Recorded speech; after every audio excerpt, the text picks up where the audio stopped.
WOCA. Ocala's information station, 1370 WOCA. Ocala.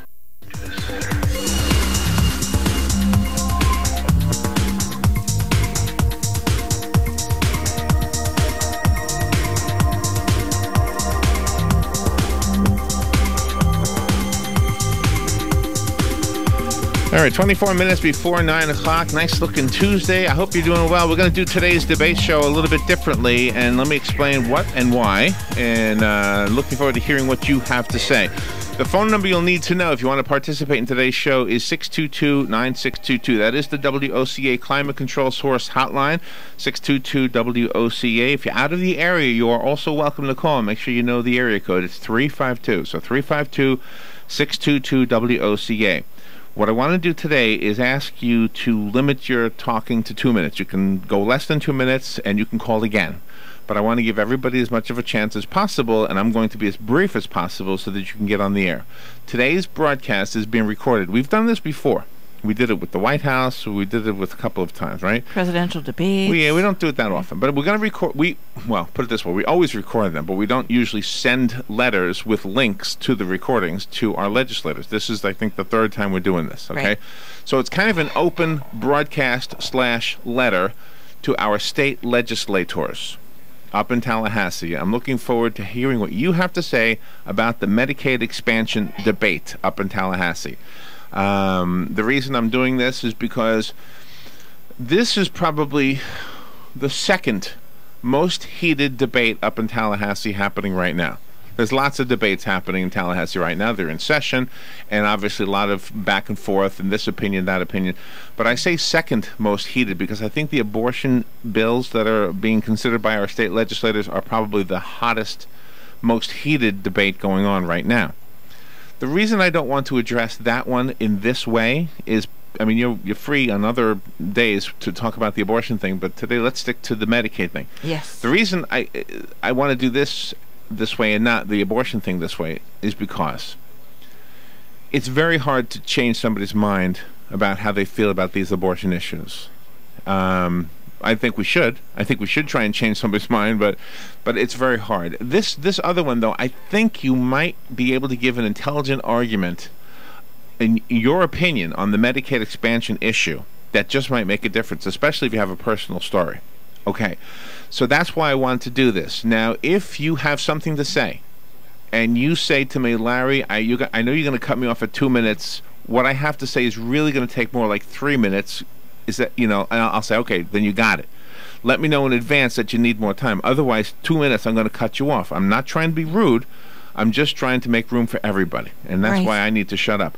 Okay, but before I do this, just so we're all on the same page with this Medicaid expansion debate, let me just read some of the thoughts from some of the some people around the state, not just legislators, but attorneys and county commissioners from other counties, etc.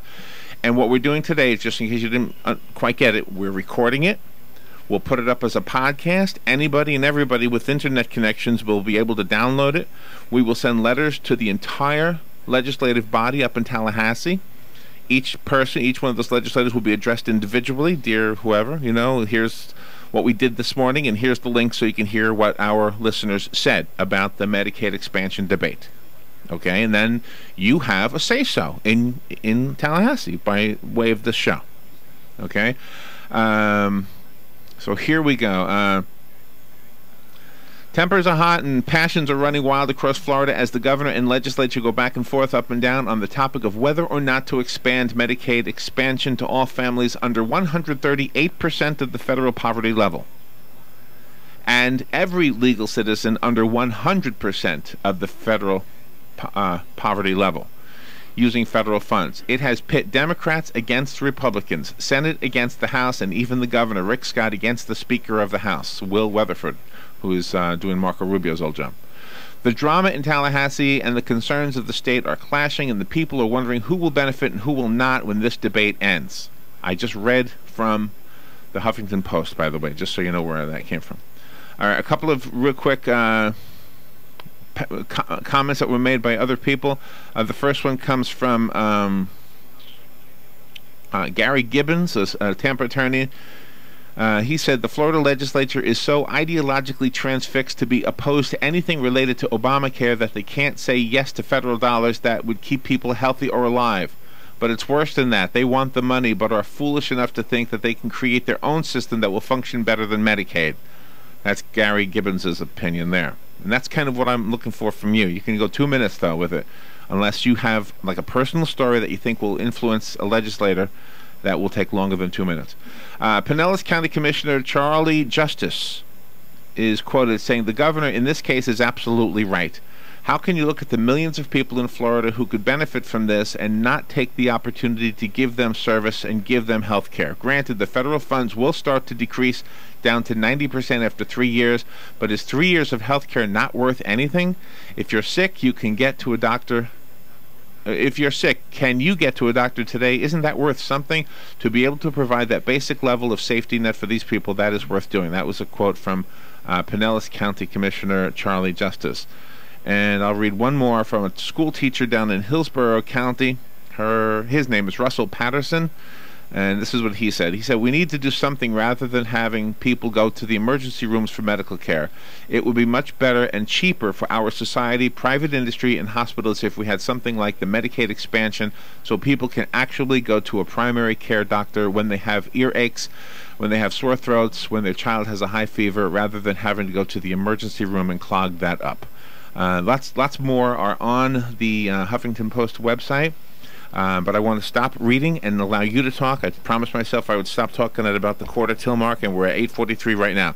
So from this point forward, I'm going to ask you to make a comment on, speak directly, if you could, to the legislators up in Tallahassee. Tell them your thought for wanting or not wanting.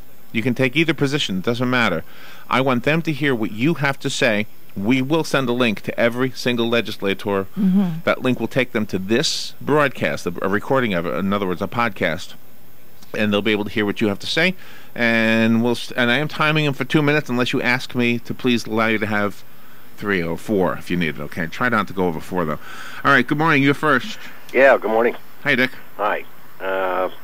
Thomas Jefferson predicted that the federal government would grab all the power eventually through the legal system and the phony money system if we ever allowed private bankers to take over the issuance of our currency, which they did in 1913, and this is the 100th anniversary of that.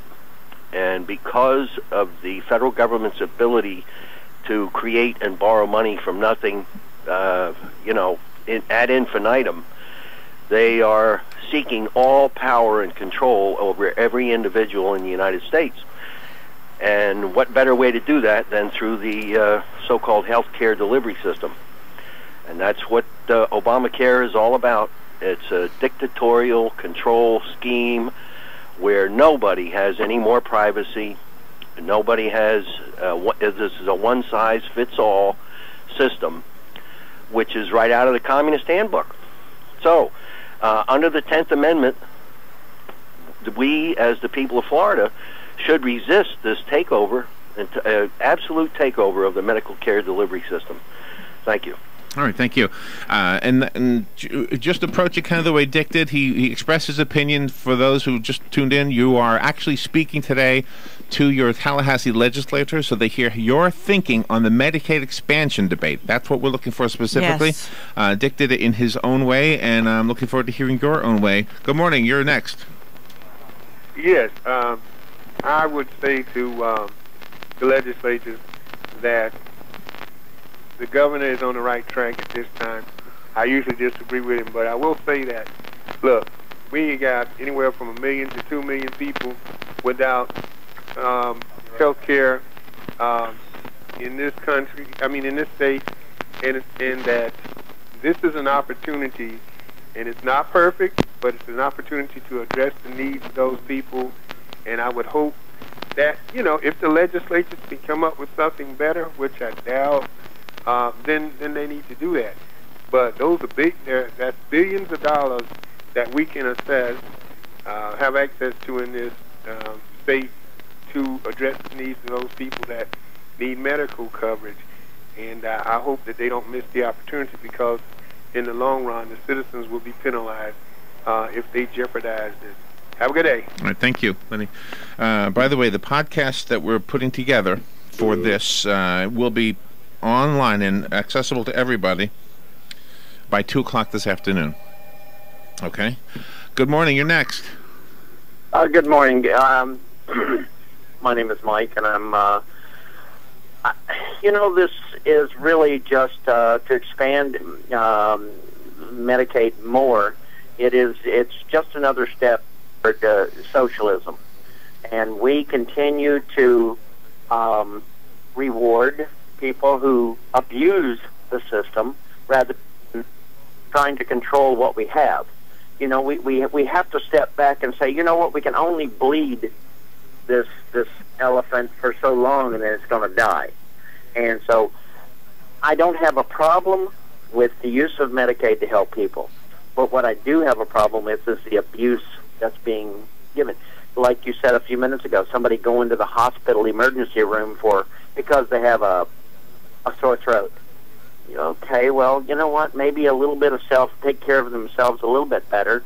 We really need to address the problems at the core rather than just at the cure. We need to find a reason for the problem and take care of that. Fighting obesity, fighting the Medicaid abuse, and the way the doctors, the medical profession itself they bleed the system, but then again, they have to charge so much for certain things because guess what? Every time they turn around, they're in fear of being sued by somebody frivolously. So, thank you very much. I appreciate it. Thank you. And again, we are recording the show. It will be uploaded as a podcast and a listenable broadcast on the internet, for those not familiar with the term podcast. And we will send a link to Tallahassee, to every legislator, telling them what we did today and having them understand that when they listen to this, probably about a 15-minute podcast by the time we're done, they will hear the opinions of those who were able to get through today, and we're asking you to limit your thoughts to 2 minutes or less. Good morning. You're next. Good morning, Mr. Legislator. I agree with the first caller that called in there. I'm not heartless. I'll reach in my pocket and help anybody that needs help. We start off with all these do-good plans and programs. Just look, for example, at what has happened to this child that comes to school hungry and needs food and something. And so we pass that and start feeding them breakfast, and all of a sudden they need lunch, and then they go home to an empty house and no food, and so let's feed them dinner, and they're out during the summer, and that's 3 months they want. It just grows and grows and grows. And we have a Marion County health system here in Marion County that works quite well. I don't like to see people going to the emergency room, but that's the situation we got. But if you start a plan like this, it's never ending, and it boils down to one thing, in my opinion. Nobody has compassion that much for people out here, the citizens. It's all about vote buying, and just about everybody I know believes the same way, that it's everything they do is to buy votes to stay in power. It's not because of the poor people. I just can't buy that, and I hope you vote against it, and that's my opinion. All right, thank you, Ken.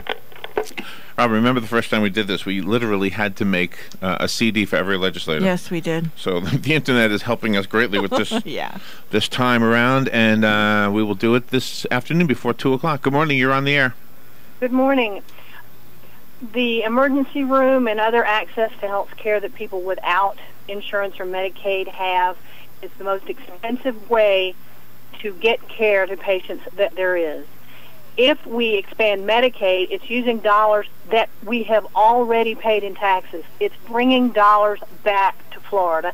It's taking care of our fellow citizens that otherwise would not seek care until it was, if you have no compassion for their health, in dollars, it will cost more if you don't take care of it sooner. This is the best use of tax dollars that we've already paid. If we bring them back here, then they're not going to Montana or Arkansas or Connecticut. They're coming back to Florida.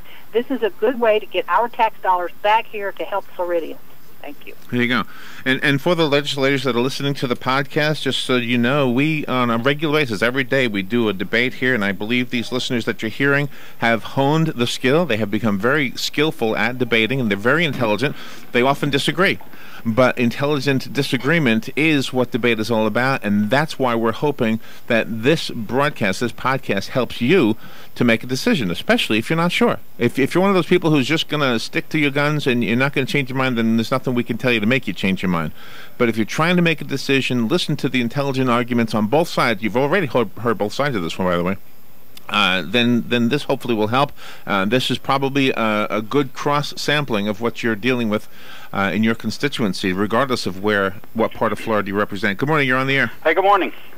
My message to the legislators is to spend more time creating jobs, because I believe if you look not too far back in history, you'll see that when we had very low unemployment, we didn't have so many people needing handouts, and this is just another form of handout. And I believe that the more you give people, and I consider myself a giving person, but I believe that the more that you give people, the less inclined they are to even want to work. And so I believe that the real answer is putting people to work and letting them be able to buy their own insurance. Okay. All right. Thank you, Dennis. Appreciate that. And go to the next call. Again, we're recording the show. And by the way, the reason I'm taking a little time between each call is because I have an issue with these buttons here, and I don't want to cut anybody off. Good morning, you're next. Oh, like that right there. Mm-hmm. Good morning, you're next. Hey. Hey. Yeah. This is sort of response to the woman 2 calls back. There is no money available for anything. The country is $16 trillion in debt. That's the official debt.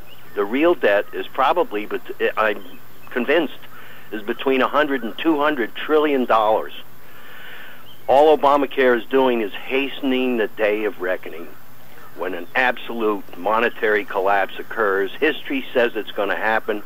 The Federal Reserve System was set up to do that, so that you would have a dictatorship in the United States. So Obamacare is just bringing this on faster. There is no money. All right, everything's borrowed. Thanks, Dick. Thank you. All right, Dick offering a rebuttal right there. That was his second call today. Good morning. You're next. Yeah, good morning. You know, this government has just turned into a total monster. It's become a demigod. Oh, God, what happened to our freedom? It's just enough to make a maggot puke. You know, what happened to the individualists that would come forward and would work and sweat and take care of his wife and take care of his children? Now the government is nothing but the sugar daddy. They don't need a daddy. They just need the demigod government. It's enough. It's enough. All right. Thank you, Ray. I think that was it. I think that's all you had to say. Yeah. And our legislators will be listening to this after 2 today, or sometime before 2, maybe, if I get to it in time. Let me go to the next one. Good morning. You're on the air. Good morning, Larry Robin. Hi, Sonny. This is an extension of the federal anti-American regime that's taken place, not just this administration, but the past 4 administrations at least. And it's just getting worse and worse. And again, like Dick said, we don't have the money. I don't care where they beg, borrow, or steal it from, i.e., 5-point-something billion out of Medicare to help fund Obamacare. I mean, you're robbing from Peter to pay Paul. And yes, you have people that don't care about taking care of themselves and don't want to take the responsibility for the consequences. So that means the taxpayer and the rest of the public, working public, has to pick up the slack for the slackers. I just say we got to get back to basics and forget all the nonsense. Thank you. All right, thank you. What we're doing today, if you're just tuning in, is we are taking your calls. We're limiting to 2 minutes today so that you can get your voice heard up in Tallahassee. We are sending a recording of this broadcast to Tallahassee by way of email and by way of a podcast, which means that you will be able to get the podcast as well, which is wonderful. I love the fact that we can do this. It's easy. All you will need to do is go to WOCA.com. Click on the AM Ocala Live link, which has a picture of Robin and me on it, so that makes it easy. Just click on that, and then when you get to the page that takes you to, there's a big purple thing, and that takes you to the podcast page. You'll need to, we have lots of podcasts there from this show. If you look, at 2 o'clock, it should be the top one. It should be the uppermost one. If there's another podcast added after that, which I doubt, although it's possible, it'll be the second or third one down. You got to look for it if you want it. What we will do is we'll send a link to that podcast to every legislator up in Tallahassee, each letter individually addressed by way of email, explaining what we did, explaining that the podcast that they will be listening to is only about 15 minutes long. That way we're not taking that much time out of their day. And the whole purpose is so that they hear from you, their voters, especially the local representatives. You here in Ocala are represented by, just a handful of them, but the entire state is debating this right now, and it is splitting our legislators. It is almost a very partisan vote. Split, rather. Democrats and Republicans kind of split. Rick Scott against the Speaker of the House. It's one of those things where intelligent debate might just make a difference one way or the other. And so far in today's calls, we've had both sides expressed wonderfully because intelligent debate makes for a better final decision. So looking forward to, we can probably take about one more call if you want to squeeze in your voice, and we'll put it up on the podcast, and then we will finish the recording and send it up. It'll be there by 2. I can't do anything until I'm off the air, which is about 12:15 on most days. For the legislators listening, by the way, this is coming to you from WOCA in Ocala, Florida. Well, I know you know it's Florida. Let me push my buttons here and take the next call. This will be the last one. Good morning. You're on the air. Yeah, one more shot at this. Obamacare will result in the loss of all personal privacy. Information about you is going into the giant computer in Brussels, Belgium, through Obamacare.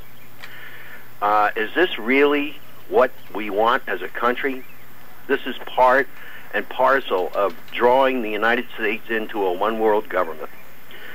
And just like all the other good socialists in the world, we'll have one provider of health care, the government. Thank you. All right, thank you. All right, well, that'll make the last call, and our elected officials are representatives. They are there to represent you. We are a people of the government, not a government of the elected representatives. No, we pay their salary. It has become backwards. They represent themselves quite frequently. I want to be sure they represent you, because that's who they're up there representing. Yes. It's not an easy job, because obviously you are as divided as they are. But for those elected officials in our state House and state Senate that are not decided yet, hopefully the intelligent arguments that you heard on both sides have helped you decide one way or the other. The article that started this all, by the way, was from the Huffington Post. It's dated with today's date, April 9th. It's called The View from Here, Quotes on Florida's Medicaid Expansion Debate from Tampa Bay. We'll be right back.